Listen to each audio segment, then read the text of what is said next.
नमस्कार। स्वागत है आपका इंडिया गेट टीवी पर। मैं हूं अजय सेतिया। मित्रों, सत्यपाल मलिक अपने पुराने एक झूठ को स्वीकार बाद में करते हैं, पहले एक नया झूठ बोल देते हैं। 22 अप्रैल को सुबह सुबह उन्होंने खुद ट्वीट किया और ट्वीट करके अफवाह उड़ाई कि सीबीआई ने उन्हें सम्मन किया है, लेकिन बाद में कहा नहीं नहीं, वह झूठ था। सीबीआई का सम्मन नहीं आया है, बल्कि सीबीआई के अधिकारी खुद उन्हें मिलने आ रहे हैं। वे उन आरोपों के बारे में जानकारी चाहते हैं जो उन्होंने पहले लगाए थे। वह तो आप सबको पता ही है कि सत्यपाल मलिक ने आरोप लगाया था कि जब वह जम्मू कश्मीर के राज्यपाल थे तो उन्हें 2 फाइलें क्लियर करने के एवज में 300 करोड़ रुपए की रिश्वत की पेशकश की गई थी। यह आरोप सत्यपाल मलिक ने एक नहीं अनेक बार लगाया है। खैर, सीबीआई के सम्मन वाला एक झूठ उन्होंने ठीक किया, लेकिन हाथों हाथ दूसरा झूठ बोल दिया। वह बिना इजाजत अपने घर के पास डीडीए के एक पार्क में अपने समर्थन में खाप पंचायत करवा रहे थे। यह 22 अप्रैल की बात है। पुलिस ने उन्हें मना किया कि आप बिना इजाजत ऐसा नहीं कर सकते। पार्क के अंदर ही खाना भी बन रहा था। तो पुलिस के मना करने पर वह खुद दिल्ली के आरके पुरम पुलिस स्टेशन चले गए, लेकिन मीडिया में अफवाह फैला दी कि पुलिस उन्हें पकड़कर थाने ले गई है। लेकिन झूठ के पांव नहीं होते, ऐसे झूठ ज्यादा देर चलते नहीं। पुलिस ने तुरंत खंडन कर दिया। लेकिन झूठे की इस झूठी खबर पर, सीबीआई वाली झूठी खबर पर कांग्रेस तिल मिला गई कि मलिक ने पुलवामा का राज खोला, तो मोदी ने पुलवामा का राज खोलने पर उनके पीछे सीबीआई लगा दी है। पवन खेड़ा ने नया आरोप जड़ दिया है कि मोदी ने जैसे पुलवामा के समय मलिक को चुप रहने के लिए कहा था, वैसे ही अब सीबीआई के माध्यम से चुप करवाने की कोशिश कर रहे हैं। पवन खेड़ा ने मलिक के कंधों पर बंदूक रखकर फिर दोहराया है कि मोदी ने चुनाव जीतने के लिए पुलवामा करवाया था। कांग्रेस ने यह आरोप 2019 के चुनाव में भी लगाया था। बीच बीच में भी दिग्विजय सिंह जैसे कांग्रेस के नेता इस आरोप को दोहराते रहे हैं, लेकिन अब फिर कांग्रेस के प्रवक्ता पवन खेड़ा ने यह आरोप आधिकारिक तौर पर लगाया है कांग्रेस की तरफ से कि नरेंद्र मोदी ने 2019 में पुलवामा करवाया था और 40 सैनिकों की, 40 जवानों की हत्या के लिए वह जिम्मेदार है। लेकिन अमित शाह ने अपनी चुप्पी तोड़ी है। उन्होंने सत्यपाल मलिक से पूछा है कि वह उस समय चुप क्यों थे जब वह खुद गवर्नर थे। हालांकि वे कहना यह चाहते हैं कि तब नैतिक आधार पर उन्होंने इस्तीफा क्यों नहीं दिया, क्योंकि वास्तव में तो वह राज्य सरकार का फेलियर था जिसके इंचार्ज खुद सत्यपाल मलिक थे, क्योंकि उस समय राज्यपाल शासन था। सत्यपाल मलिक असल में झूठपाल मलिक हैं। यह मैं नहीं कह रहा, बल्कि खुद मलिक ने करण थापर को दिए इंटरव्यू में ही कहा है कि झूठ बोलना उनकी आदत में शामिल है। इसी इंटरव्यू में उन्होंने माना था कि अमित शाह के बारे में, या उन्होंने झूठ बोला था कि उन्होंने प्रधानमंत्री के बारे में कहा था कि उनका दिमाग खराब हो गया है।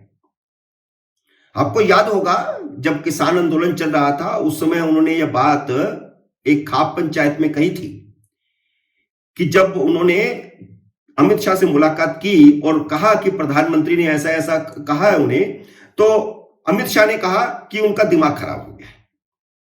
तो अब कर्ण थापर को दिए इंटरव्यू में, और उससे पहले एक वेबसाइट को भी दिए इंटरव्यू में, उन्होंने यह माना है कि उन्होंने झूठ बोला था। अब जो बंदा खुद कह रहा है कि वह झूठा है, उसके झूठ पर सिर्फ वही विश्वास कर सकता है जिसे सिर्फ मोदी से खुन्नस निकालनी है, जिसे विरोध की ही राजनीति करनी है, नेगेटिव पॉलिटिक्स करनी है, और वैसे पत्रकार भी जिन्हें सिर्फ विरोध की पत्रकारिता करनी है। और आज 22 अप्रैल को सीबीआई और पुलिस स्टेशन वाले 2 ताजा झूठ आपके सामने हैं। एक दिन में 2 झूठ। लेकिन इस झूठे आदमी का वह आरोप कुछ ज्यादा ही गंभीर है कि पुलवामा का हमला सरकार की गलती का नतीजा था। उनका कहना था कि अगर गृह मंत्रालय सीआरपीएफ को 5 हवाई जहाज मुहैया करवा देता तो आतंकी हमले से बचा जा सकता था और 40 जवानों की मौत ना होती। मलिक का दावा है कि जब उन्होंने यह बात प्रधानमंत्री से कही थी तो प्रधानमंत्री ने उन्हें चुप रहने के लिए कहा था। वैसे वे बड़े देशभक्त बनते हैं। अगर मोदी ने ऐसा कहा था तो उन्होंने उसी दिन इस्तीफा क्यों नहीं दिया?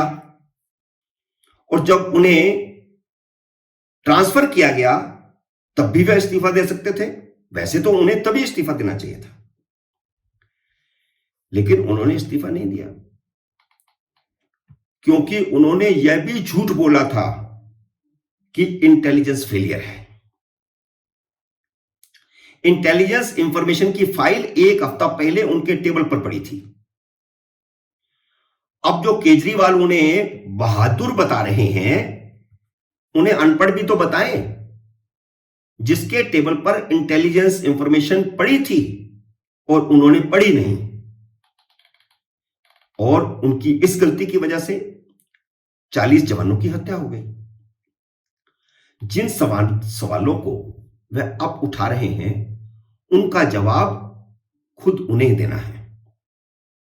उन्होंने खुद गृह मंत्रालय से हवाई जहाज की मांग नहीं की थी, जबकि उन्हें खुद सीआरपीएफ जवानों को एयरलिफ्ट करने के लिए हवाई जहाज की मांग करनी चाहिए थी। उस समय वहां राज्यपाल का शासन था और सीआरपीएफ राज्यपाल के अधीन थी। इसलिए अगर सीआरपीएफ की डिमांड को गृह मंत्रालय ने नहीं माना था और उनके पास सूचना थी, जैसा कि वह कहते हैं, तो उन्हें खुद अपने स्तर पर गृह मंत्रालय से मांग करनी चाहिए थी। जवानों की सुरक्षा की जिम्मेदारी खुद उनकी थी। चलो मान लिया गृह मंत्रालय ने हवाई जहाज उपलब्ध नहीं करवाए थे, तो राज्यपाल के नाते मलिक ने उन 2500 जवानों की सुरक्षित मूवमेंट के लिए क्या इंतजाम किए थे? वह तो उनकी जिम्मेदारी थी। सीआरपीएफ की मूवमेंट के समय वहां रास्ते में पुलिस की तैनाती की जिम्मेदारी उनकी नहीं थी तो किसकी थी? उन्होंने तैनाती क्यों नहीं करवाई? राज्यपाल अपनी जिम्मेदारी से बच नहीं सकते। क्या उन्हें उसी समय 40 जवानों की मौत की जिम्मेदारी लेकर इस्तीफा नहीं देना चाहिए था? लेकिन वह आरोप देश के उस समय के गृह मंत्री पर लगा रहे हैं, जिन्हें मूवमेंट की जानकारी ही नहीं थी। मूवमेंट राज्य स्तर पर हो रही थी। जम्मू से श्रीनगर 60 ट्रक जा रहे थे और इसकी पल पल की जानकारी राजभवन को दी जा रही थी।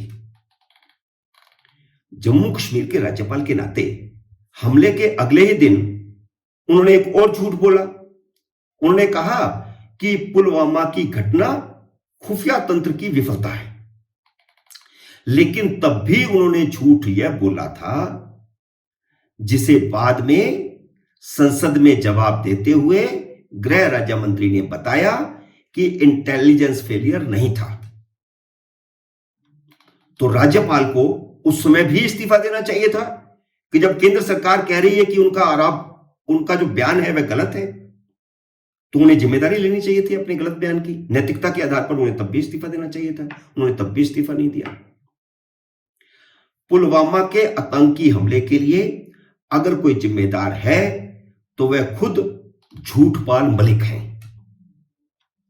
हमले से एक हफ्ता पहले 8 फरवरी को कश्मीर पुलिस के महानिरीक्षक ने आतंकी हमले की चेतावनी का एक खुफिया इनपुट जारी किया था।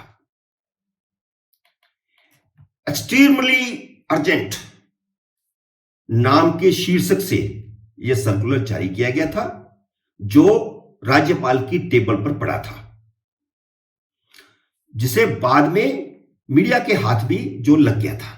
इस सर्कुलर में स्पष्ट लिखा था कि सुरक्षा बल तैनाती से पहले अपने स्थान की अच्छी तरह से जांच कर लें, क्योंकि आईईडी की मदद से हमले के इनपुट मिले हैं। इस इनपुट के बाद मूवमेंट की उन्हें खुद निगरानी करनी चाहिए थी, लेकिन राज्यपाल ने ऐसा नहीं किया।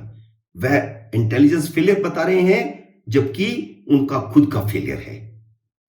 वह विफल राज्यपाल साबित हुए और 40 जवानों की मौतों की जिम्मेदार उस समय के राज्यपाल झूठपाल मलिक हैं। मित्रों, उम्मीद है मेरा यह विश्लेषण आपको पसंद आया होगा। इसे लाइक करिए, शेयर कीजिए, और अगर आपने मेरे YouTube चैनल को अब तक सब्सक्राइब नहीं किया तो कृपया सब्सक्राइब कीजिए और घंटी का बटन भी दबाइए, ताकि जैसे ही मेरा नया वीडियो आए आपको सूचना आए। मेरे नए वीडियो का करिए इंतजार। तब तक नमस्कार।